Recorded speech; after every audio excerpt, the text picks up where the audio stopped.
میرے بہت زیادہ ذویل احترام میرے ادیب دوست قطعاً اس بات کا برا نہ منائیں کہ غالب کوئی چھوٹے آدمی تھے. غالب اردو زبان کے سب سے معروف ترین آدمی اور اردو کے دوسرے سب سے بڑے شاعر ہیں.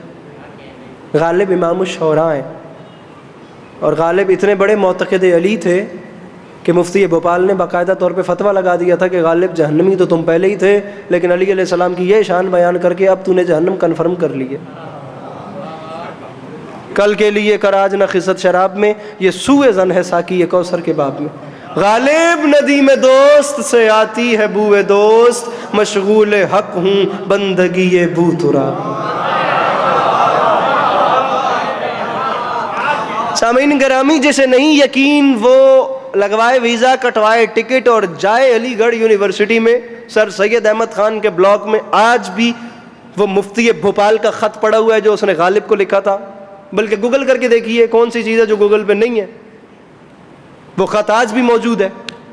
اب غالب اسٹریٹ فارورڈ آدمی ہے جو جواب نہ دے سکے، وہ غالب ہی نہیں ہو. مفتی صاحبان کو ویسے ہی بڑی جلدی ہوتی ہے جنت جہنم بھیجنے کی. آیت اللہ علامہ علی نقی نقن علیہ رحمہ پر صغیر پاک و ہند کی سب سے علمی شخصیت تھے. ممبر کے حوالے سے آپ بزرگوں نے یقیناً ان کی زیارتیں کی ہوں گی. علی ڈے کے موقع پہ لاہور کافی آتے رہے، پڑھتے رہے. بزرگ بتاتے ہیں وہ فرما کے تھے جنت جہنم تقسیم کرنا اللہ کا کام تھا، مفتی صاحبان نے اپنے ذمے لے لیا. یہ جنت جہنم اپنی جیب میں اٹھا کے پھر رہے ہیں اور بانٹتے جا رہے ہیں، تو جہنمی ہے اور تو جنتی ہے. سامعین گرامی، اس نے غالب کو جہنمی کہہ دیا. اب غالب نے وہ جو جملے کہے غالب بھی آج کہتے تو شاید پکڑے جاتے. مجھے وہ لفظی ممبر سے نہیں کہنے، کچھ باتیں ممبر سے کہی جا سکتی ہیں، کچھ نہیں کی جا سکتی ہیں. البتہ غالب نے جواب دے دیا. میں کوشش کرتا ہوں جتنا پردہ ڈال کے آپ کو سمجھا سکوں. جو جواب نہ دے سکے وہ پھر مرزا غالب ہی نہیں. غالب نے کہا تو نے کہا ہے میں جہنمی ہوں کیونکہ میں نے شرک کیا. پہلے شرک کی تعریف بیان کی، پھر غالب فرماتے ہیں میں نے علی علیہ السلام کی ولایت لکھی تو میں جہنمی. اب کچھ نجاستوں کے نام لے کے غالب نے کہا تو ان نجاستوں کے سمندر میں غرق ہے، تجھے ساقی کوثر کی شان کا کیا پتا.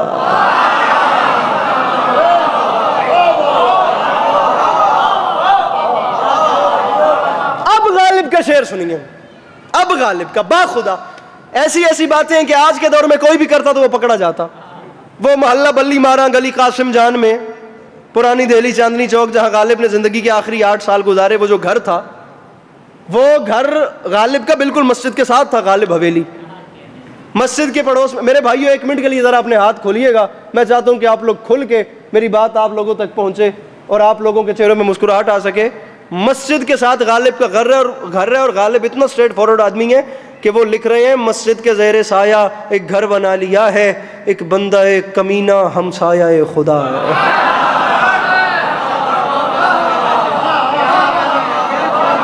پچھلے سامعین بیٹھے ہیں، یہ چلے گئے ہیں سامعین. بہت شکریہ حضور، ہاتھ سلامت رہے. ایک بندہ ایک کمینہ ہمسایہ خدا ہے.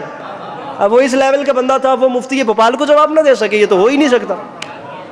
ارے تو نے کہا میں جہنمی تو پھر ٹھیک ہے میں جہنمی. تیرے کہنے سے جہنم ملتی ہے تو پھر غالب کو بھی قبول ہے. لیکن ایک اعلان میرا بھی ہے، اللہ خیر کرے تو 5 کیمرے میں نے تکلیف کریں 5 کے 5 کیمرہ پھیر کے مجھے وہ ہاتھ دکھائیں جو اب بلند نہیں ہوتا. اور مولا کی قسم بزرگوں کی مسکراہٹی میرا توشہ آخرت ہے، سامان سفر کیا. جوان کا چہرہ مرجھایا ہوا نظر آ گیا. باخدا تکلیف میں بیٹھا ہوں لیکن چل کے اس کے پاس آؤں گا اور پاس آ کے اس کی ہارٹ بیٹ چیک کروں گا کہ اسے کیا ہو گیا. اگر وہ والی نجف کے ذکر پہ مسکرا بھی نہیں سکا، یہ ہاتھ نہیں اٹھا سکا. غالب فرماتے ہیں تو نے کہا ہے میں جہنمی تو پھر میں جہنمی. میرا اعلان بھی یاد رکھ، میں دعا مانگ رہا ہوں ایندھن، ارے ایندھن بنا دے مجھ کو جہنم کا اے خدا، میں دشمن علی کا کلیجہ جلا سکوں.